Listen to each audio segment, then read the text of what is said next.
अने नमः। श्रीगुरुभ्यो नमः। ओम सर्वेभ्यो नमः।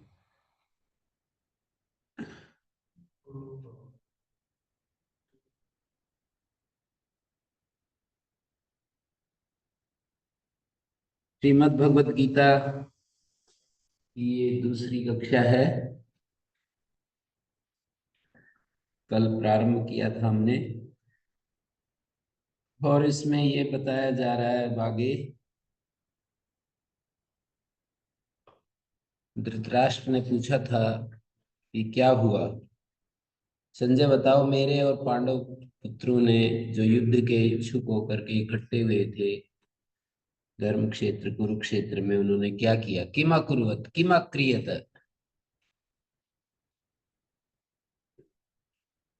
उन्होंने कहा, संजय ने, कि राजा दुर्योधनेन तदा, जब वो युद्ध में इकट्ठे हो गए युत्सु, युद्ध करने के इच्छुक। युत्सु मन युद्ध करने के इच्छुक। मेरे और पांडव पुत्र जब इकट्ठे हो गए, तदा का अर्थ है तब। तब कब? जब वो युद्ध करने के इच्छुक इकट्ठे हो गए तब। राज्या दुर्योधनेन, राज्या दुर्योधनेन पांडवानीकम व्यूढ़ पांडवानीकम दृष्टवा। व्यूबद्ध युद्ध करने के लिए एक विशेष ऑर्डर में खड़ी हुई जो सेना थी, उस सेना को देखकर आचार्य उपसंगम में, आचार्य के पास पहुंचकर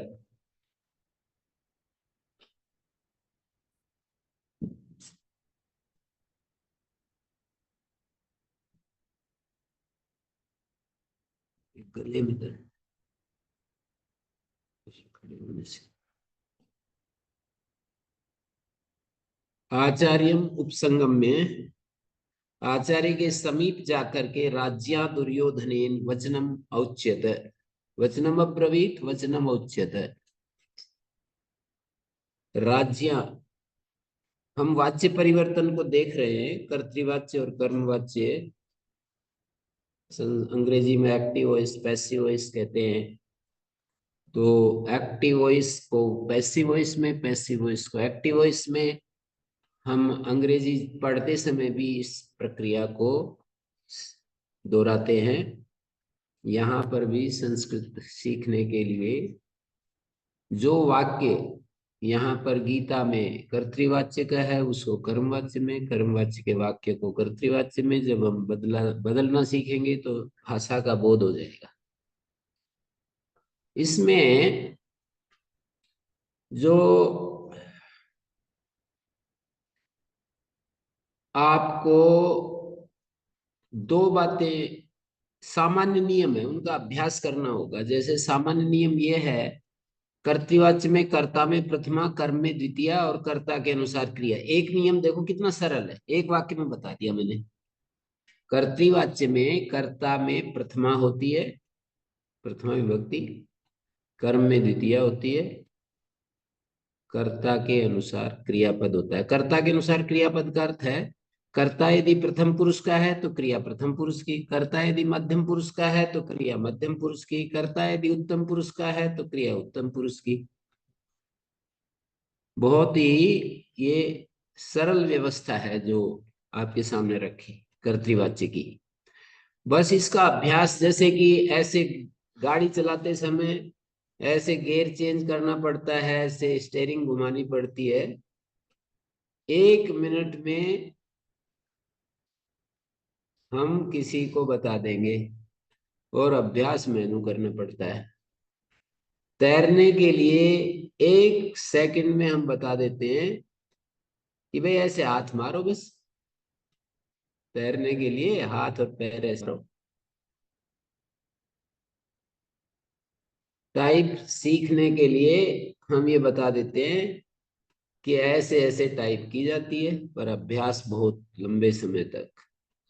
किसी मशीन को ऑपरेट करने के लिए, कॉम्प्लिकेटेड मशीन होती है तो उसको ऑपरेट करने के लिए 5-4 मिनट में बता देंगे, लेकिन उसका अभ्यास बहुत लंबे समय तक करना पड़ता है। यही बात यहाँ पर है, भाषा के सीखने में भी यही बात लागू होती है। हम तो बता दिया कि कर्तृवाच्य में कर्ता में प्रथमा विभक्ति होती है, कर्तृवाच्य में या कर्मवाच्य में पुरुष तो कोई भी प्रयोग होते ही है, प्रथम पुरुष, मध्यम पुरुष, उत्तम पुरुष, कोई भी पुरुष का प्रयोग होता है। किसी भी कारक का प्रयोग होता ही है, वाक्य क्रिया कारक का समुदाय होता है। वाक्य में क्या होता है, एक क्रिया होती है और बाकी सब कारक होते हैं। कारक में कारक के विशेषण भी हो सकते हैं, क्रिया विशेषण भी हो सकती है। कारक जब हम बोलते हैं तो कारक के जो विशेषण है उनको भी कारक के अंतर्गत ही गिन लेते हैं। और एक क्रिया विशेषण होता है, कारक और कारक के विशेषण जो होंगे उनमें जो प्रथमा विभक्ति वाला कारक है उसके जो विशेषण होंगे वो भी प्रथमा विभक्ति में ही होंगे। कर्तृवाच्य में जो कारक है प्रथमा विभक्ति में जो प्रयोग होता है उसके विशेषण भी प्रथमा में होंगे। और कर्म में द्वितीया होगी, कर्म के जो विशेषण होंगे उनमें भी द्वितीया होगी। ये कितनी मोटी बात है, इसमें कुछ है नहीं समझने के लिए। मैं ऐसा देखता हूं कि कर्ता और कर्ता के विशेषणों में प्रथमा, कर्म और कर्म के विशेषणों में द्वितीया, करण और करण के विशेषणों में तृतीया, संप्रदान और संप्रदान के विशेषणों में चतुर्थी, अपादान और अपादान के विशेषणों में पंचमी, अधिकरण और अधिकरण के विशेषणों में षष्ठी, संबंधवाचक पदों में नहीं, अधिकरण और अधिकरण के विशेषणों में सप्तमी, संबंधवाचक पदों में और संबंधवाचक पदों के जो विशेषण हैं उनमें षष्ठी, संबोधन में षष्ठी नहीं प्रथमा, संबोधन में प्रथमा और संबोधन के विशेषणों में प्रथमा। मैं तो एक सांस में इसको बता गया, 1 मिनट तो लगी नहीं इसमें। इसका अभ्यास करने के लिए बहुत समय लगाना पड़ेगा। इसमें यदि मैं पूछूं आपसे कि इसमें आपको कितना समझ में आया, ये जो मैंने कहा, ये वाक्य जो मैंने बोले, ये कितना समझ में आया, तो आप में मेरे ख्याल में अभी आप 3 2 5 3 8 लोग बैठे हो मेरे सामने, जो मेरे सामने बैठे हैं।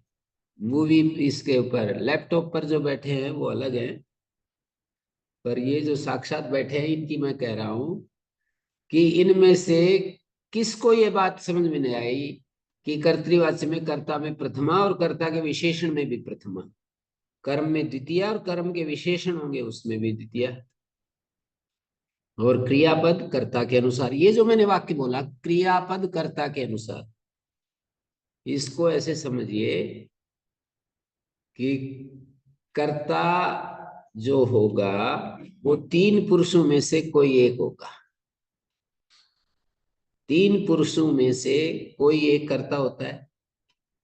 First person, second person, third person, किसी भी संसार की किसी भी भाषा में जब प्रयोग करेंगे तो 3 व्यक्ति अपने बारे में कुछ कहेगा, दूसरे सामने खड़ा है उसको सेकंड पर्सन कहेंगे, और जिसके बारे में वो थर्ड पर्सन अपने आप को फर्स्ट स्थान पर रख रहा है, दूसरा जो है सेकंड, और तीसरा जो सामने नहीं है वो थर्ड। कोई भी भाषा में ये 3 होते हैं, बस नाम अंतर है। जो फर्स्ट पर्सन है वो प्रथम पुरुष है, सेकंड पर्सन तो वही है, थर्ड पर्सन की जगह उत्तम पुरुष कह दिया। उत्तम भी एक अर्थ में तृतीय होता है, लेकिन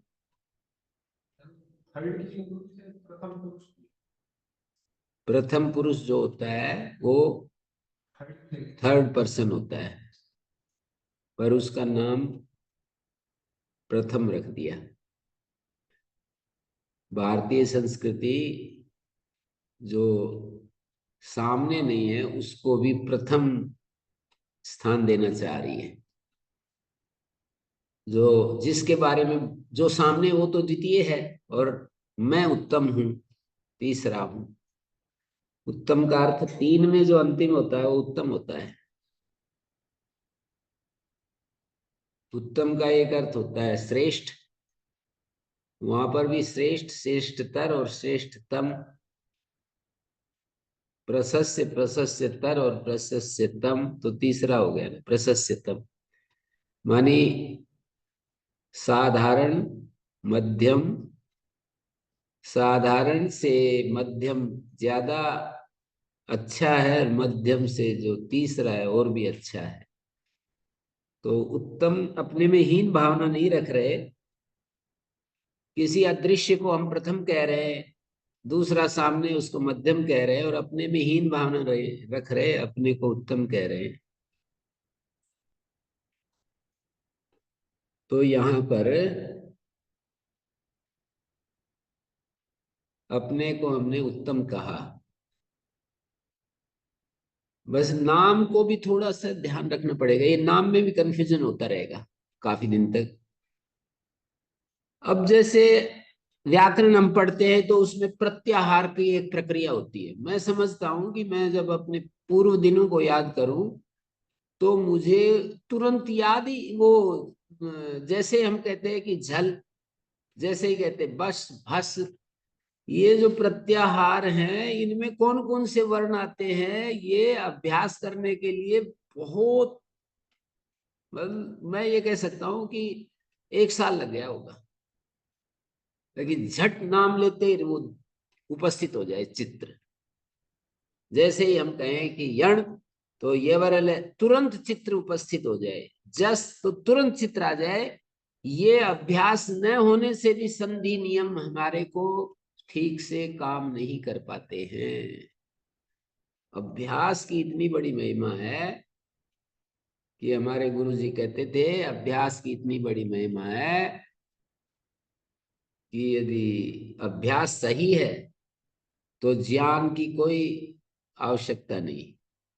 और अभ्यास की इतनी बड़ी महिमा है, अभ्यास यदि ठीक है तो ज्ञान क्या करेगा, अभ्यास हो ही गया। और अभ्यास नहीं है तो ज्ञान की कुछ भी, ज्ञान का कुछ भी सहयोग नहीं मिलता। अभ्यास नहीं है तो ज्ञान का कुछ भी सहयोग नहीं मिलता है। अभ्यास की महिमा होगी, क्योंकि ज्ञान जो है वो कुछ मदद नहीं करेगा यदि अभ्यास नहीं है तो। और अभ्यास सही है तो ज्ञान की कोई आवश्यकता ही नहीं है, अभ्यास में आई गई वो चीज। तो मैं जोर दे रहा हूं इस बात पर, कर्तृवाच्य में क्या होता है, कहेंगे कर्ता में प्रथमा होती है। कर्ता हमें कहाँ कहाँ किन रूपों में मिलेगा, बोले या तो प्रथम पुरुष में मिलेगा, या मध्यम पुरुष में मिलेगा, या उत्तम पुरुष में मिलेगा। 3 रूपों में मिलेगा कर्ता, 3 रूपों में मिलेगा, या तो प्रथम पुरुष के रूप में मिलेगा, या मध्यम पुरुष के रूप में मिलेगा, या उत्तम पुरुष के रूप में मिलेगा। उसके विशेषण भी, कर्ता के विशेषण भी कर्ता श्रेणी में आ जाते हैं। और कर्म में द्वितीया होती है, कर्म किस रूप में मिल सकता है, कर्म भी ऐसे ही, प्रथम पुरुष, मध्यम पुरुष, उत्तम पुरुष। और करण, करण भी ऐसे ही, प्रथम पुरुष, मध्यम पुरुष, उत्तम पुरुष। सारे शब्द इसी तरह तो होंगे। जैसे वो दराती से खेत काटता है, तो दराती को यहाँ पर प्रथम पुरुष में ही तो कहेंगे, संस्कृत के हिसाब से प्रथम पुरुष में कहेंगे। उसमें जरूरत नहीं पड़ती, केवल प्रथमा, द्वितीय, तृतीया, इन 3 विभक्तियों में भी प्रथम पुरुष, द्वितीय पुरुष, उत्तम पुरुष इनकी जरूरत पड़ती है। पर मैं वैसे अध्ययन कर रहा हूं, एक्चुअल क्या है उस स्थिति का अध्ययन कर रहा हूं। तो अध्ययन करने में हमारे को ये मिलता है कि सारे कारकवाची जो शब्द हैं वो संज्ञावाची होंगे या विशेषणवाची होंगे। जितने भी कारक शब्द हैं संज्ञा हैं, या उन संज्ञाओं के विशेषण हैं, या सर्वनाम है। सर्वनाम है तो वो संज्ञा की जगह बोले जाते हैं। संस्कृत में लिंग व्यवस्था ऐसी होती है, जिस संज्ञा के लिए जो विशेषण बोलेंगे उस विशेषण का भी वही लिंग होगा। वही वचन होगा। अब संज्ञा का लिंग है, उसकी जगह सर्वनाम बोला गया, तो संज्ञा का पुल्लिंग है, सर्वनाम बोलेंगे तो सर्वनाम के भी तीनों लिंग होते हैं, तो कौन से लिंग का प्रयोग करेंगे? तो जिस लिंग में संज्ञा थी उसी लिंग में सर्वनाम का प्रयोग करेंगे।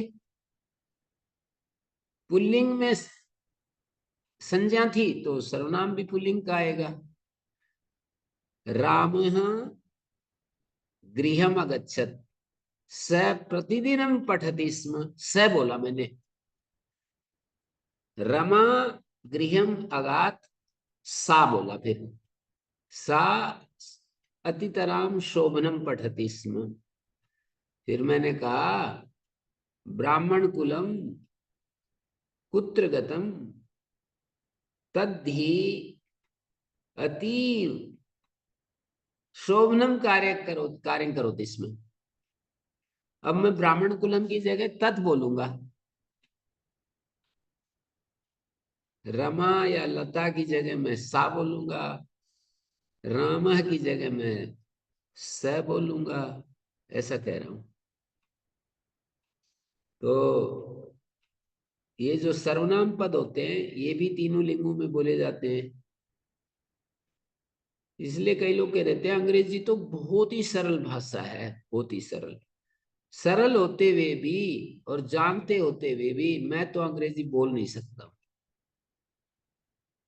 जानते हुए भी अंग्रेजी बोल नहीं सकता हूं, अभ्यास की इतनी बड़ी महिमा है। अभ्यास कितना बड़ा है। सैकड़ों पुस्तकें अंग्रेजी की पढ़ी है मैंने, और मतलब पूरे अपना अध्ययन करूं तो भूतकाल का, और समझ भी लेता हूं पर बोल नहीं सकता। अभ्यास की महिमा कितनी बड़ी है। तो इसी तरह से संस्कृत भाषा के भी बहुत बड़े विद्वान कोई हो जाएं और बोलेंगे नहीं, अभ्यास की इतनी बड़ी महिमा है, वो बोल नहीं सकते। लिख सकते हैं पर बोल नहीं पाएंगे। लिखना तो धीरे धीरे होता है, तो लिख सकते हैं पर बोल नहीं पाएंगे। अभ्यास सब जगह। और जो लिखते नहीं है बोलते रहते हैं वो लिख नहीं सकते। अभ्यास की इतनी बड़ी महिमा है। जिनकी मातृभाषा अंग्रेजी है तो वो बोलते रहेंगे, लिख नहीं सकते। और पढ़ना, जो जिस भाषा में पढ़ता नहीं है वो पढ़ नहीं सकता है। बोलने वाला बोल देगा पर पढ़ नहीं सकेगा। हर जगह अभ्यास फंसा हुआ है। मैं फिर वही बात कहूंगा, कर्तृवाच्य में प्रथमा, कर्म में द्वितीया, कर्ता के अनुसार क्रिया। कर्ता के अनुसार क्रिया का मतलब कर्ता यदि प्रथम पुरुष का तो क्रिया भी प्रथम पुरुष की, कर्ता यदि मध्यम पुरुष का क्रिया भी मध्यम पुरुष की, कर्ता यदि उत्तम पुरुष का क्रिया भी उत्तम पुरुष। इसी तरह से कर्मवाच्य को आ जाओ। अब कर्मवाच्य में कर्म में प्रथमा हो जाती है, कर्ता में तृतीया होती है। कर्म के अनुसार क्रिया। कर्म यदि प्रथम पुरुष, कर्म यदि प्रथम पुरुष में है कोई कर्म, कर्म तो तीनों पुरुषों में हो सकता है। सारे ही कारक तीनों पुरुषों में, तो इससे अलग कैसे बोलेंगे हम? तो कर्म भी प्रथम पुरुष भी हो सकता है, मध्यम पुरुष भी हो सकता है, उत्तम पुरुष भी हो सकता है। कर्म यदि प्रथम पुरुष है तो क्रिया भी प्रथम पुरुष। कर्म यदि मध्यम पुरुष है तो क्रिया भी मध्यम पुरुष। कर्म यदि उत्तम पुरुष है तो क्रिया भी उत्तम पुरुष। ये कितना सरल नियम आपके सामने रख दिया है, पर इसको बोलना चाहोगे तो बड़ा मुश्किल है। इतना सरल है कि भाई कर्म के अनुसार क्रिया है, कर्म प्रथम मध्यम उत्तम तीन रूपों में मिलेगा। तो प्रथम मध्यम उत्तम जो कर्म के रूप हैं उसके अनुसार क्रिया होगी। क्रिया प्रथम मध्यम और उत्तम तीन पुरुषों में क्रिया का रूप चलता है। इधर तो जो पुरुष होते हैं वो भी तीन होंगे और उधर क्रिया भी तीन रूपों में चलती है। प्रथम मध्यम उत्तम। पठति पठत पठन्ति ये प्रथम है। पठसि पठथ पठथ ये मध्यम है। पठामि पठाव पठाम ये उत्तम पुरुष है। पठिष्यति पठिष्यता पठिष्यन्ति ये प्रथम है। पठिष्यसि पठिष्यथ पठिष्यथ ये मध्यम है। पठिष्यामि पठिष्याव पठिष्याम उत्तम है। क्रिया भी तीन पुरुषों में होती है, और उधर जो ये कारकवाची शब्द है वो भी तीन पुरुषों में होते हैं। तो कर्म कारक भी तीन पुरुषों में होगा और क्रिया भी तीन पुरुषों में, तो उन दोनों का वो होना चाहिए, तालमेल होना चाहिए। कर्मवाच्य में कर्म यदि प्रथम पुरुष तो क्रिया भी प्रथम पुरुष, कर्म यदि मध्यम पुरुष तो क्रिया भी मध्यम पुरुष। ये तो सरल है, बिल्कुल सरल है, इसमें कुछ है ही नहीं। अभ्यास करना बस अब आपके ऊपर।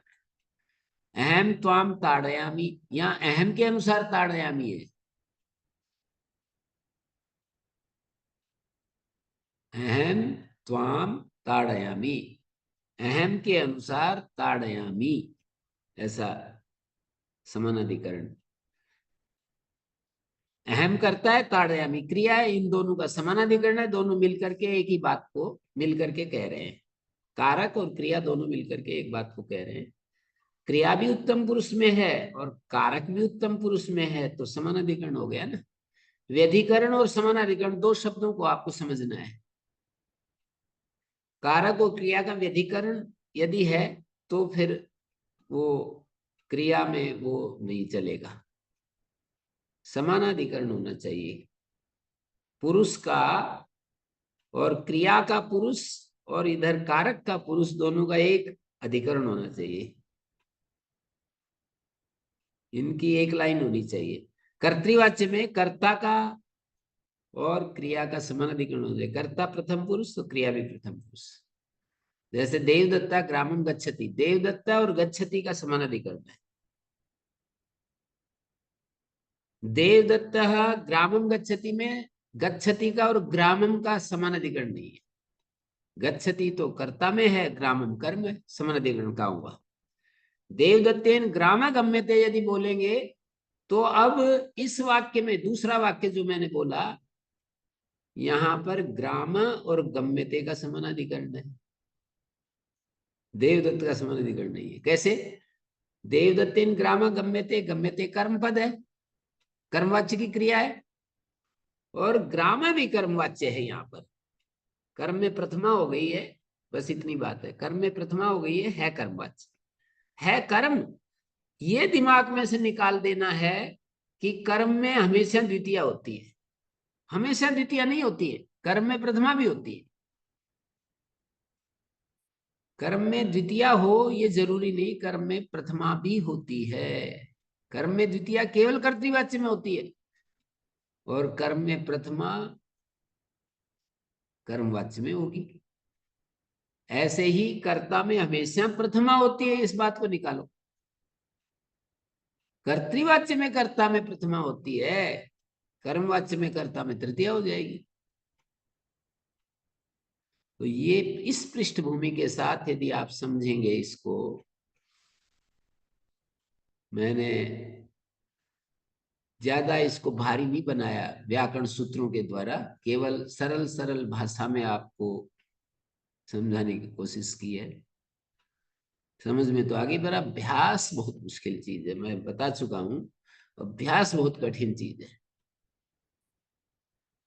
ये जो बच्चे होते हैं ना, इस पर मोबाइल पर इतने जल्दी पंक्ति उनके हाथ चलते हैं कि जैसे सोचते हैं उससे जल्दी लिख देते हैं। अभ्यास की महिमा है ये। और मैं तो ढूंढता रहूंगा कि यहाँ पर टी है, यहाँ पी है, यहाँ के है, यहाँ बी है, ढूंढ ढूंढ करके यदि मुझे बताया जाए कि ये नाम लिखो। अभ्यास की महिमा है, जानते हुए भी मैं लिख नहीं सकता। हारमोनियम बजाने वाले इधर देखते रहते हैं और स्वर उनके जो अंगुलियां वहीं पर पड़ती रहती हैं, जिस स्वर को उन्हें निकालना है ना, वहां अपने आप अंगुलियां ढूंढती रहती हैं उसको। तो ये अभ्यास के ऊपर मैं इतना बल दे रहा हूं किसी भी चीज में अभ्यास बहुत बड़ी चीज है। और मन को रोकने के लिए भी अभ्यास और वैराग्य की बात कह दी है गीता में और योग दर्शन में और दूसरे दूसरे शास्त्रों में, कि मन का कोई रोग निरोध करना चाहता है, मन को संयमित करना चाहता है, तो उसको अभ्यास और वैराग्य। वैराग्य का अर्थ है लक्ष्य से विपरीत चीजों के प्रति उदासीनता। वैराग्य का बहुत सरल अर्थ क्या है? लक्ष्य से विपरीत चीजों के प्रति उदासीनता का नाम वैराग्य है। और लक्ष्य में ही मन को लगाए रखने का नाम अभ्यास है। इतने सरल भाषा में मैं आपके सामने बातें रखने के लिए प्रयत्न कर रहा हूं। अभ्यास और वैराग्य के द्वारा हम जो भी पाना चाहते हैं, जैसे आप पढ़ना चाहते हैं, गीता का अध्ययन करना चाहते हैं, तो गीता अध्ययन में अपने मन को लगाने का नाम अभ्यास है। और गीता अध्ययन से अन्यत्र जो मन जाता है, वहां से उसके प्रति उदासीन होना, मैं रोकना शब्द का प्रयोग नहीं किया, उसके प्रति उदासीन होने का नाम वैराग्य है। तो रोकने में फिर भी वो है, कुछ रेजिस्टेंस है, कुछ अनुशासन, प्रयास, प्रयत्न, उदासीन होना बस। जो भी आप कर रहे हैं उसमें लगे रहने का नाम अभ्यास, और जो कर रहे हैं उससे विपरीत मन की गति को रोकने का, उदासीन रहने का नाम वैराग्य है। इन दोनों साधनों से आप जो चाहते हैं वो कर सकते हैं। बड़े से बड़ा कुछ भी आप करने के लिए तत्पर हैं तो वो कर सकते हैं। इन दोनों साधनों को अपनाना पड़ेगा, सम्मिलित करना पड़ेगा दोनों साधन, एक से काम नहीं चलेगा। क्योंकि मन जिसमें आप चाहते हैं उसमें हमारा मन लगा रहे, ये तो अच्छी बात है, पर मन की गति ऐसी है कि दूसरी जगह भी जाना चाहता है। तो इसलिए कहा यतस् यतः, गीता में कहा यतो यतो निश्चरति मनश्चंचलम अस्थिरम ततो ततो नियम्येतद् आत्मनि वशम नयेत्। जिस जिस निमित्त से ये मन हमारा बाहर जाता है, उस निमित्त से खींच करके वापस आत्मा में ही लगाओ। इसको लक्ष्य में लगाओ, आत्मा में लगाओ, परमात्मा में लगाओ, ईश्वर में लगाओ, धर्म में लगाओ, वेद में लगाओ, पढ़ाई में लगाओ, कोई भी बात रख सकते हो आप अपने उसके अनुसार। तो देखो, बहुत ही पाठ को हम भारी नहीं बनाएंगे। ये बातें जो आज मैंने कही ये भारी नहीं बना रही है। कल मैंने अनुभव किया कि पाठ तो भारी हो रहा है, ये तो सबके काम का नहीं है। केवल हम ज्यादा से ज्यादा लोगों के काम का बनाना चाहते हैं इस पाठ को, अधिक से अधिक लोगों के काम आए, अपना समय और लाभ हो, ऐसा करना चाहते हैं। तो इसलिए सूत्रों का जो उद्धरण है, सूत्रों का जो हवाला है, वो तो कुछ लोगों को ही काम का होगा। ये जो मैंने बात कही इसको आप लिख भी सकते हो, इसका अभ्यास करना पड़ेगा, बिना अभ्यास के तो नहीं होगा। ये तो बहुत सरल बात बता दी मैंने कि भाई कर्मवाच्य में कर्म में प्रथमा होगी, कर्म के अनुसार क्रिया। कर्म यदि प्रथम पुरुष तो क्रिया भी प्रथम पुरुष। कर्म यदि मध्यम पुरुष तो तीन पुरुष, तीन वचन, तीन लिंग, ऐसे संस्कृत में ये चलते हैं। तीन पुरुष हैं, तीन वचन है, तीन लिंग हैं। शब्द का जो लिंग है वो बताने के लिए सर्वनाम शब्द का प्रयोग करते हैं, साथ में भी और उसके बिना भी। जैसे अयम वृक्षा या स वृक्षा बोलेंगे और उसके बिना भी करेंगे। वृक्षः अस्माकं गुरुकुल भूमो वट वृक्षः तिष्ठति। अब मैं इसके बिना भी प्रयोग करूंगा सर्वनाम। तस्मिन बहवा खगाः निवसन्ति। तस्मिन कह दिया मैंने, तस्मिन अपने आप वो तस्मिन वृक्षे को बता देगा। तस्मिन वृक्षे बहवा खगाः निवसन्ति। उसके साथ भी बोल सकते हैं तस्मिन् वृक्षे या अस्मिन् वृक्षे अस्माकं गुरुकुल भूमो वटवृक्षस्य एकः तरु वर्तते। वटस्य एकः तरु वर्तते अस्मिन् वृक्षे। अब मैंने अस्मिन् भी बोल दिया, वृक्षे भी बोल दिया। अस्मिन् वृक्षे बहवा खगा निवसन्ति। सर्वनाम पद किसी संज्ञा के साथ भी बोले जाते हैं, संज्ञा के बिना अकेले भी उस संज्ञा को बताने के लिए भी बोले जाते हैं। ये संस्कृत भाषा की जो रचना है वो आपके दिमाग में प्रस्तुत करना चाह रहा हूं। इसी रचना में श्लोक हैं, इसी रचना जो मैंने बताया उसमें श्लोक हैं, उसमें मंत्र हैं, उसमें गीता वचन है, उपनिषद वचन है। इसी स्ट्रक्चर में, जैसे मैंने कहा, जहां और कोई क्रिया नहीं होती वहां अस्थि क्रिया होती है। भूर्भुवस्वः अस्ति, भू भुव स्वः अस्ति। ओम जो है भू है, भुव है, स्व है। कोई और क्रिया ना दिखाई दे आसपास तो अस्थि क्रिया होती है। प्रसंग में यदि पूर्व वाक्य में कोई क्रिया की अनुवृत्ति आ रही है तो वो क्रिया होगी, कोई क्रिया की अनुवृत्ति नहीं है तो अस्थि क्रिया होगी। अस्थि भवति ये क्रिया होती है। जहां कोई क्रिया नहीं तो संस्कृत का नियम है अस्थि भवति क्रिया होती। फिर हमने कहा तत्सवितुर्वरेण्यम, एक अन्वय की जरूर होती है। षष्ठ्यंत पदों को एक जगह, तृतीयांत पदों को एक जगह, द्वितीयांत को एक जगह। अब ये तो आपको बता ही दिया। 7 विभक्तियां होती हैं एक शब्द का। जैसे मेरे को कुछ समझ में नहीं आता था 8वीं 9वीं में संस्कृत में, तो मेरे को ना एक गुरुकुल से पढ़ करके आई थी मेरी बहन, बड़ी बहन। तो मैंने कहा ये हमें तो कुछ समझ में नहीं आता। तो उन्होंने कहा कि मैं लिख देती हूँ तो आ जाएगा समझ में। संस्कृत में मेरे सबसे ज्यादा अंक आए, कुछ मदद की उन्होंने। और 10वीं में संस्कृत में 3rd लैंग्वेज थी, उसके नंबर तो उसमें काउंट नहीं होते थे, उसमें डिवीजन में। लेकिन संस्कृत सब्जेक्ट में बहुत ज्यादा नंबर आए। सिस्टम पता चल जाए तो बहुत सरल हो जाता है।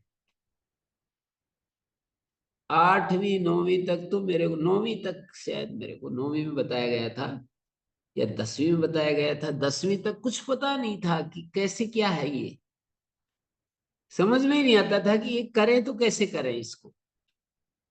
तो रास्ता भी, रास्ते का बोध भी एक बहुत बड़ी चीज है। फिर उसके बाद अभ्यास का बोध। अभ्यास क्या, अभ्यास की जो प्रक्रिया है उसके बाद करनी पड़ती है। करो। तो ये अब मैं आपको ये अगला श्लोक मैं बताता हूं, इसका अभ्यास करना है आपको।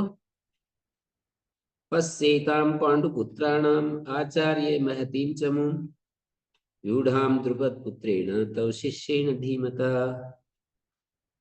तब धीमतः, देखिए तृतीय तृतीय एक जगह कर रहा हूं, तुम्हारे धीमतः शिष्येण द्रुपदपुत्रेण। ये आचार्य दुर्योधन उसको कह रहा है, द्रोणाचार्य को। तब धीमतः द्रुपदपुत्रेण शिष्येण व्यूढ़ाम पांडुपुत्राणाम महतीम चमू एताम महतीम चमू पश्य। हे आचार्य, संबोधन पद है। जहां संबोधन होता है वहां मध्यम पुरुष अपने आप ही जुड़ जाता है, हैं? हे आचार्य महतीम चमू, महतीम विशेषण है चमू का, बहुत बड़ी सेना को। एताम ये भी विशेषण है महतीम चमू का। इस महान सेना, ऐसे कहेंगे तो एताम महतीम चमू। किन की बड़ी सेना? पांडुपुत्राणाम, जो पांडु के पुत्र हैं उनकी बड़ी जो सेना है। जो कि तुम्हारे बुद्धिमान शिष्य द्रुपद पुत्र के द्वारा रची गई है, ये सेना खड़ी की गई है। Arrange in A proper order, ये जो सेना है अरेंज की गई है प्रॉपर ऑर्डर में, उसको व्यूढ़ाम कहते हैं। व्यूढ़ाम द्रुपद पुत्रेण सव शिष्येण धीमता, तुम्हारे बुद्धिमान शिष्य के द्वारा जिसको अरेंज किया है उसको पश्य क्रिया है देखो। तो किन चीजों का समानाधिकरण हुआ, तुम देखो। बाकी सब कर्म पद हैं, एक जगह षष्ठी है, बाकी सब कर्म पद हैं। और द्रुपद पुत्रेण शिष्येण धीमता ये कर्तृपद है, मानी इनके द्वारा व्यूढ़। बीच में एक व्यूढ़ क्रिया आ गई, द्रुपद पुत्रेण व्यूढ़ाम महतीम चमुम एताम महतीम चमुम पश्य, पांडुपुत्राणाम एताम महतीम चमुम पश्य। द्रुपद पुत्र के द्वारा जो खड़ी की गई है, तो इसको कर्मवाच्य में बदलेंगे। यहाँ एक कर्मवाच्य द्रुपद पुत्रेण तव शिष्येण धीमता व्यूढ़ाम, व्यूढ़ जो क्रिया है ये कर्मवाच्य का है कता प्रत्यांत, लेकिन जब हम इसको कर्मवाच्य में बोलेंगे तो प्रथमा हो जाएगी व्यूढ़ाम में, व्यूढ़ा यहाँ तृतीया ही रहेगी। द्रुपद पुत्रेण तव शिष्येण धीमता व्यूढ़ा एषा महती चमू, एषा महती चमू। देखो एताम की जगह एषा, महतीम की जगह महती, चमूम की जगह चमू, विसर्ग होंगे चमू में, पश्य की जगह दृश्यताम हो जाएगा। पश्य शब्द कर्तृवाच्य है, इसका कर्मवाच्य दृश्यताम। मैंने कहा कि कर्म यदि प्रथम पुरुष तो क्रिया भी प्रथम पुरुष, तो ये चमू जो है ऐसा महती चमू प्रथम पुरुष है, विशेषण भी प्रथम पुरुष में है और चमू भी प्रथम पुरुष में है। चमू मनी सेना, पश्य की जगह दृश्यताम आ जाएगा। इसको आप देखिए। तो आगे वो आए देखने के लिए निकले, नहीं अभी तो वो और बड़ाई कर रहे हैं। दुर्योधन पहले देखने की बात कही और फिर कह रहे अत्र शूरा महेश्वासा भीमार्जुन समायुधि युधानो विराटस्य द्रुपदस्य महारथ दृष्टकेतुश्चेकिताना काशीराजस्य वीर्यवान पुरुजित्कन्ति भोजश्च शैब्यश्च नरपुंगव युधामन्युश्च विक्रांत उत्तमोजाश्च वीर्यवान सौभद्रो द्रौपदेयाश्च सर्वे एव महारथ। सभी जो हैं वो महारथ हैं। गिना दिए महारथ, क्या क्या बताए। इस सेना में, अत्र मानी सर्वनाम पद है, यहां पर, यहां भी एक सर्वनाम है। तो अत्र यहां पर क्या क्या है, महेश्वासा सूरा, महाधनुर्धारी शूरवीर हैं। अत्र सूरा महेश्वासा भीमार्जुन समायुधि, युद्ध में, युधि ये सप्तमी का एक वचन है, युद्ध में भीम और अर्जुन के समान महाधनुर्धारी शूरवीर हैं। कौन है वो गिना रहे हैं अब।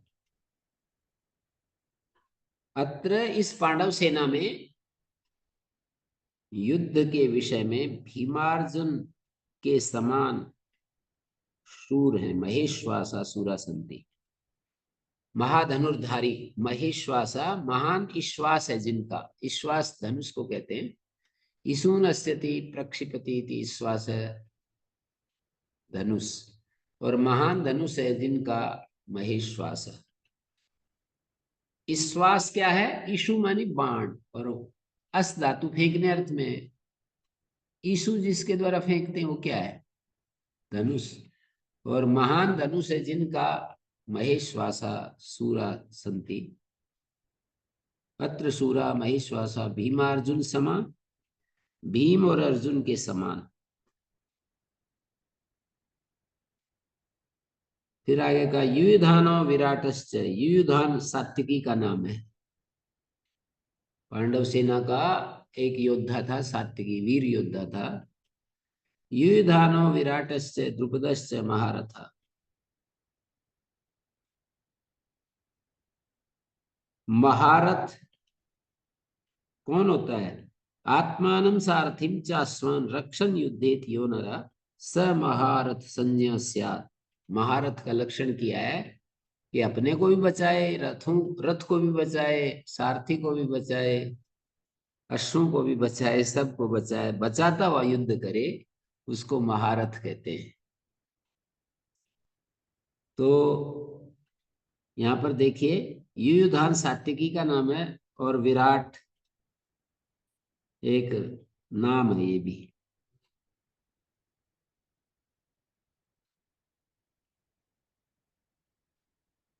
तो विराट द्रुपद, और द्रुपद राजा था ना, धृष्टद्युम्न उसका पुत्र था। धृष्टकेतु, धृष्टकेतु वीर्यवान और नरपुंगव। इस पंक्ति में, इस श्लोक में, पांचवें श्लोक में वीर्यवान और नरपुंगव जो है विशेषण है। धृष्टकेतु चेकिताना काशीराजस्य वीर्यवान। पराक्रमी काशीराज, पराक्रमी काशीराज चेकितान दृष्टकेतु। पुरुजित कुंती भोजस्य, पुरुजित भी नाम है, कुंती भोजस्य सैभ्यस्य नरपुंगव, नरश्रेष्ठ विशेषण है। नरपुंगव जो सैभ्य है, और कुंती भोज भी राजा का नाम है। पुरुजित युधामन्युश्च विक्रांता, यहाँ पर विक्रांत विशेषण है, और वीर्यवान भी विशेषण है। युधामन्युश्च विक्रांता उत्तम ओजाश्च वीर्यवान, उत्तम ओजा नाम है और वीर्यवान विशेषण है। सौभद्रो द्रौपदेयाश्च, सौभद्र अभिमन्यु को कहते हैं, सुभद्रा का पुत्र, बलराम जी की बहन का लड़का है ये अभिमन्यु। बलराम जी की बहन है ना, श्री कृष्ण के बड़े भाई बलराम जी, और उनका ये जो बलराम जी थे, मानी इनके जो वसुदेव पिता थे, उनकी, कृष्ण तो देवकी का था, और बलराम दूसरी पत्नी का होगा उस समय के हिसाब से। एक राजाओं में तो ये था ही, एक पुरुष की कई कई पत्नियां हो जाती थी। तो इन्होंने ये कहा कि सैभ्यस्य नरपुंगवा युधामनुष्य विक्रांता उत्तमोजास्य वीर्यवान सौभद्रो द्रौपदेयास्य, द्रौपदी के पुत्र भी युद्ध करने के लिए मैदान में उतर आए थे, इतने बड़े हो गए थे। द्रौपदेयाश्च सर्वे एव महारथ, ये सबके सब महारथ। तो इसमें यदि हम चेंज करेंगे ना, अत्र शूरई महेश्वासई भीमार्जुन समई युधि युधानेन विराटेन द्रुपदेन महारथेन दृष्टकेतुना चेकितानेन काशीराजेन वीर्यवता पुरुजिता कुंतीभोजेन शैब्येन नरपुंगवेन युधामन्युना विक्रांतेन उत्तमोजसा वीर्यवता सौभद्रेण द्रौपदेयै सर्वै एव महारथैर अभूयत, या भूयते, संति कहेंगे क्योंकि वो उसी समय तो वर्णन कर रहा है ना। तो अत्र शूरा महेश्वास, अत्र संति, संति का अध्यार करेंगे, कोई क्रिया ना हो तो संति क्रिया, अस्थि क्रिया होती है। तो सर्वे महारथा संति, ऐसा कह रहा है दुर्योधन, आचार्य को कह रहा है, द्रोणाचार्य को। अत्र सर्वे महारथा संति, तो इसको कर्मवाच्य में बदल, भाववाच्य में बदलेंगे, तो सर्वै एव महारथैर भूयते। तृतीया हो गई, बहुवचन था तो बहुवचन में हो गया, और एक वचन था तो एक वचन में कर्ता बदल गया। जैसे सूरा महेश्वास बहुवचन है, अत्र सूरई महेश्वासई भीमार्जुन समई, और आगे एक वचन है युयुधानेन विराटेन द्रुपदेन महारथेन दृष्टकेतुना चेकितानेन काशीराजेन वीर्यवता, वीर्यवान का वीर्यवता पुरुजिता कुंती भोज, पुरुजित का तृतीया में पुरुजिता कुंती भोजेन सैब्येन नरपुंगवेन युधामन्युना, युधामन्यु यथा युधामन्युना विक्रांतेन उत्तमोजसा वीरवता सौभद्रेण द्रौपदेयै सर्वे एव महारथैर्भूयते। अब आगे कह रहे हो अस्माकं तु विशिष्टाये तान निबोध द्विजोत्तमा, हे द्विजोत्तम, द्विजो में उत्तम कौन है? आचार्य द्रोणाचार्य को कह रहे हैं अस्माकं सेनायाम, हमारी सेना में जो विशिष्ट योद्धा हैं उनको भी देख लो जरा हे द्विजोत्तम। नायका सेना से, मेरी सेना के जो नायक हैं संज्ञार्थम तान ब्रवीमिते, संज्ञा के लिए उनको मैं आपके सामने बखान करता हूं। ब्रवीमि माने बताता हूं। अस्माकं तो विशिष्टा ये तान निबोध द्विजोत्तम, हे द्विजोत्तम अस्माकं, ये कर्तृवाच्य वाक्य है, इसको कर्मवाच्य में बदल रहा हूं। अस्माकं तो विशिष्टा ये योद्धारः सन्ति, इतना एक वाक्य होगा। अस्माकं सेनायाम यही विशिष्ट योद्धिभिर्भूयते, विशिष्टः योद्धारः सन्ति विशिष्टैर्योद्धिभिः भूयते। प्रथमा को तृतीया में करूंगा, द्वितीया को प्रथमा करूंगा, प्रथमा को तृतीया करूंगा, बस इतना ही करता जाता हूं। मेरा अभ्यास है, बस इतनी बात है। आप लोगों का अभ्यास नहीं है, इतना ही अंतर है हमारे और आप में। जानते जान आप भी गए हो कि ऐसे ये चेंज होता है। तो अस्माकं तो विशिष्ट अपने आप करने के बिना नहीं होता। मैं तो गाड़ी चलाने वालों के पास ये 11 और 15 साल से तो कम से कम बैठ ही रहा हूं। पतंजलि में जाने के बाद गाड़ी चलाने वालों के पास, और अभी भी गाड़ी चलाने वालों के पास बैठा रहने से गाड़ी चलानी नहीं आएगी। तो आप सुनते रहो, सुनते रहने से वाच्य परिवर्तन नहीं आएगा। आप उसको स्वयं करोगे ना तब आएगा। तैरते हूं के पास बैठ करके देखते रहो तैरते हुए, 100 वर्ष तक भी देखते रहो, तैरना नहीं आएगा। दूध निकालने वाले के पास बैठ करके देखते रहो 1000 साल भी, गाय का दूध कितनी सिंपल चीज है, दूध नहीं निकलेगा। अभ्यास इतनी बड़ी चीज है। अपने यहाँ राधिका जी कह रही थी अब तो मेरे हाथों में बिल्कुल दर्द नहीं होता, कई गायों का भी निकाल दूं तो हाथों में दर्द नहीं होता, पहले तो बहुत दर्द होता था। अभ्यास की महिमा है ना। तो अस्माकं तो विशिष्टा ये सैनिका संति या योद्धारः संति विशिष्ट योद्धी भी यही भूयते तान निबोध द्विजोत्तम, हे द्विजोत्तम। तान यहाँ द्वितीय बहुवचन है, प्रथमा में कर दो ते, और निबोध का कर्मवाच्य बना लो निबुध्यंता। निबोध कर्तृवाच्य है, इसको कर्मवाच्य में कहेंगे तो निबुध्यंताम, ते निबुध्यंताम। नायका मम सैन्यस्य, मम सैन्यस्य ये नायका सन्ति, मम सैन्यस्य यही नायकैर्भूयते। यहाँ फिर कर्तृवाच्य छोटा सा वाक्य, मम सैन्यस्य नायकैर्भूयते संज्ञार्थम, संज्ञा के लिए, ज्ञान के लिए, तान ब्रवीमि, ये वाक्य बदलना है। तान का द्वितीय बहुवचन है ते उच्यन्ते, ब्रवीमि का कर्मवाच्य उच्यन्ते। गुरुजी निबोध इसका क्या बताया आपने? निबोध तान, ऐसा है ना, ते निबुध्यंताम। बुद्ध धातु का कर्मवाच्य में बुध्यते, बुध्यताम, बुद्धेताम, बुध्यंताम, बुद्ध्यस्व, बुद्धेताम, बुद्धित्वम, बुद्धि, बुद्ध्या वही, बुद्ध्या मही। ते के साथ समानाधिकरण करना है, ते बुद्ध्यन, बुद्ध्यंताम। और इधर तान ब्रवीमि ते उच्यन्ते, ते उच्यन्ते तव ज्ञानार्थम, तव संज्ञार्थम है। ते संज्ञार्थम मानी तब तुम्हारे संज्ञान के लिए ते उच्यन्ते मया। भवान भीष्मश्च कर्णस्य कृपश्च समितिञ्जय अश्वत्थामा विकर्णस्य सौमदत्तिस्तथैव च अन्ये च बहवासुरा मदर्थे त्यक्तजीविता नाना शस्त्र प्रेरणा सर्वे युद्ध विशारदा।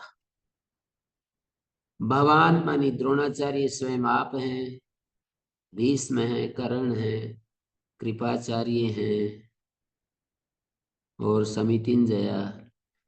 द्रोणाचार्य तो शस्त्र विद्या सिखाते थे और कृपाचार्य जी शास्त्र विद्या सिखाते थे।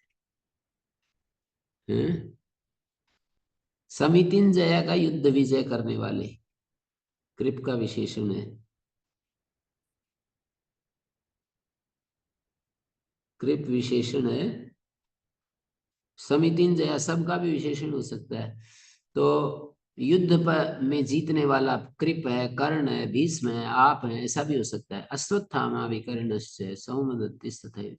अश्वत्थामा विकर्ण है, सोमदत्ती है, भूरिश्रवा। सोमदत्ती जो है वो भूरिश्रवा का नाम है, सोमदत्त का पुत्र सोमदत्ती। विकर्ण अश्वत्थ इसका भाई है। दुर्योधन का बहुत ही धार्मिक स्वभाव का था। द्रौपदी को जब सभा में निर्वस्त्र किया जा रहा था तो इसी ने विरोध किया था कि ये गलत कर रहे हो। तो अन्य च बहवासुरा, और बहुत सारे शूरवीर हैं, मदर्थे त्यक्त जीविता, मेरे लिए जिन्होंने जीवन को आहुति लगा दी है। नाना शस्त्र प्रहरणा, अनेक शस्त्रों में, नाना शस्त्र प्रहरणा शब्द का अर्थ होगा नानाविध शस्त्रादि साधनवंता युद्ध विशारदाश्च भवंती। भवंती का अध्ययन करेंगे,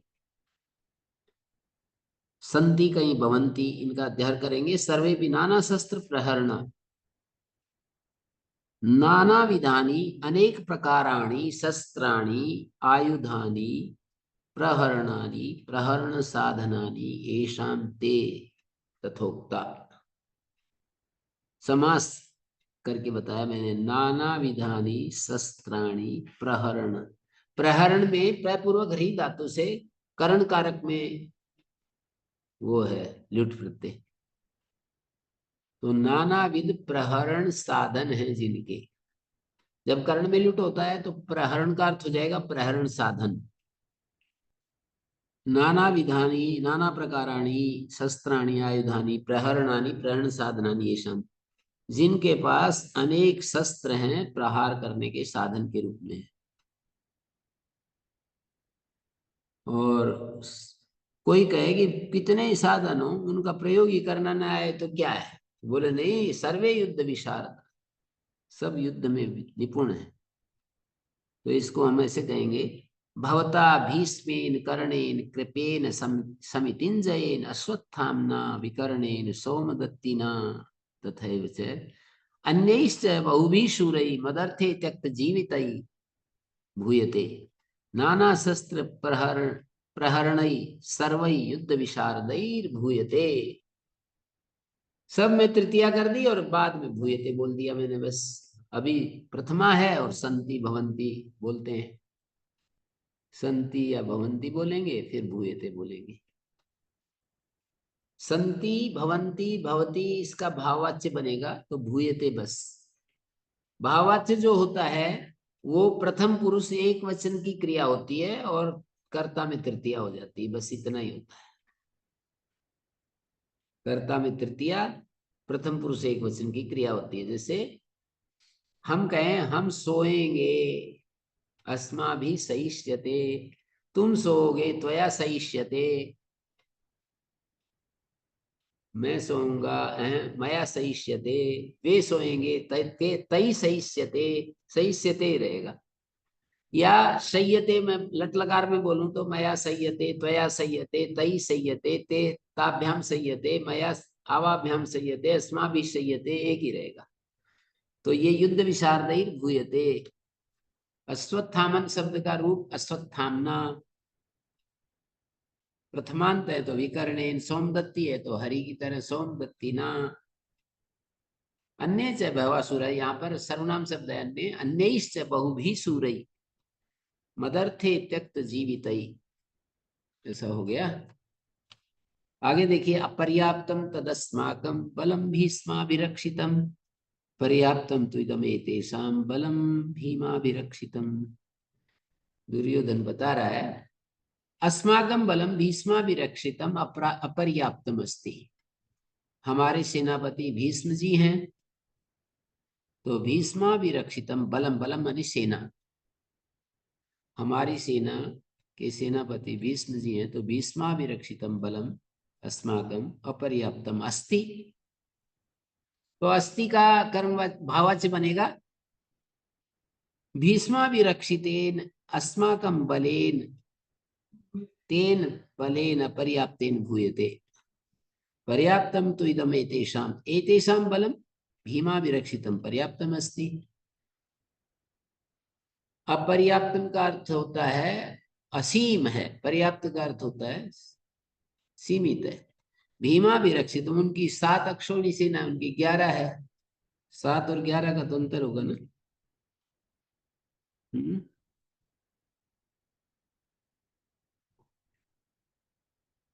तो सीमा बता दी,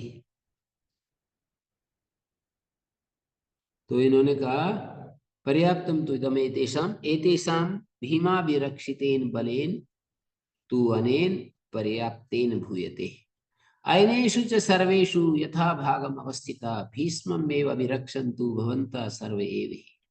सारे मोर्चों पर, अयन का अर्थ मोर्चा होता है, सभी मोर्चों पर यथा भागम, जिसका जो स्थान बताया है वहां पर ठहरे रहो, और भीष्म को किसी भी तरह से हाथ से नहीं जाने देना, भीष्म की रक्षा करते रहो, सब के सब तुम, भवन्तः सर्व एव भीष्मम एव रक्षन्तु, अयनेषु च सर्वेषु यथा भागम, ये सर अव्यय, अव्यय भाव समास है, ऐसा कैसा रहेगा यथा भागम, अवस्थितई, यथा भागम अवस्थितई भीष्मा एव अभिरक्षताम भवद्भिः सर्वैरेव, भवन्तः सर्वे भवद्भिः सर्वैरेव भीष्मा एव अभिरक्षताम। अब ये अभिरक्षन्तु है, इसका कर्मवाच्य बनाएंगे, अभी तो अभिरक्षन्तु भवंता के साथ जुड़ा हुआ है, फिर क्रिया हो गया ये अभिरक्षताम, तो उसके साथ जुड़ेगी भीष्म के साथ, भीष्मा एव अभिरक्षताम। तस्य संजनयन हर्षम कुरु वृद्धा पितामह सिंहनादम विनद्योच्चै शंखम दद्मो प्रतापमान।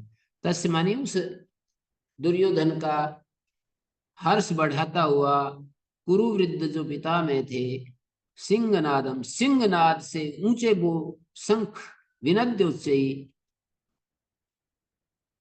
वो विनद्य का अर्थ है सिंहनादम विनद्य, सिंह की आवाज करके प्रतापवान जो भीष्म थे उन्होंने उच्चई शंखम दद्मौ, शंखम उच्चई दद्मौ, उच्चई जो है क्रिया विशेषण है, शंख के साथ जो बोलेंगे तो विशेषण बनेगा, पर उच्च शंख क्या होगा, कुछ नहीं, तो उच्चई दद्मौ, ऊंची ऊंचा आवाज में शंख बजाया, शंखम दद्मौ। तस्य संजनयता, ये सत्री प्रत्यय है, तस्य संजनयता हर्षम संजनयता, हर्षम जो है सत्री और कत्वा और तुमन का जो कर्म होगा वो वैसे के वैसे रहेगा, वाच्य परिवर्तन में कुछ नो चेंज। तस्य हर्षम संजनयता कुरु वृद्धेन पितामहेन सिंहनादम विनद्य, जैसे यहाँ नमुल प्रत्यय के अर्थ में तुमन प्रत्यय और नमुल प्रत्यय एक ही अर्थ में हो रहे हैं। सिंहनादम विनद्य, विनद्य क्रिया का सिंहनादम विनद्य, ऐसा कैसा रहेगा, कुरु वृद्धेन पितामहेन हर्षम संजनयता सिंहनादम विनद्य प्रतापवता पितामहेन, कुरुवृद्धेन पितामहेन प्रतापवता उच्चई शंखम दद्मो। क्रिया विशेषण में द्वितीय एक वचन ही रहता है हमेशा, कर नपुंसक लिंग रहता है, क्रिया विशेषण में हमेशा नपुंसक लिंग रहता है, कर्मत्व रहता है और एक वचन होता है, 3 चीजें सदा रहती हैं, कर्मत्वम नपुंसकत्वम एक वचनम, तो उच्च ही रहेगा शंखः दध्मे, दध्मौ जो है लिट लकार का कर्तृवाच्य है, इसका भाववाच्य कर्मवाच्य बनाएंगे तो शंखः दध्मे, शंखम दध्मौ शंखः दध्मे। तो इस तरह से हमारे 12 श्लोक हो गए। आज 10 श्लोक हमने पढ़ लिए, कुछ प्रगति हुई कल से। कल हमने 2 श्लोक पढ़े थे, आज 12 श्लोक पढ़ 10 श्लोक और पढ़ लिए। ओम शांति ही शांति ही शांति ही। प्रणाम। ओम भगवान प्रणाम। हेमदमाचार्य एकादश है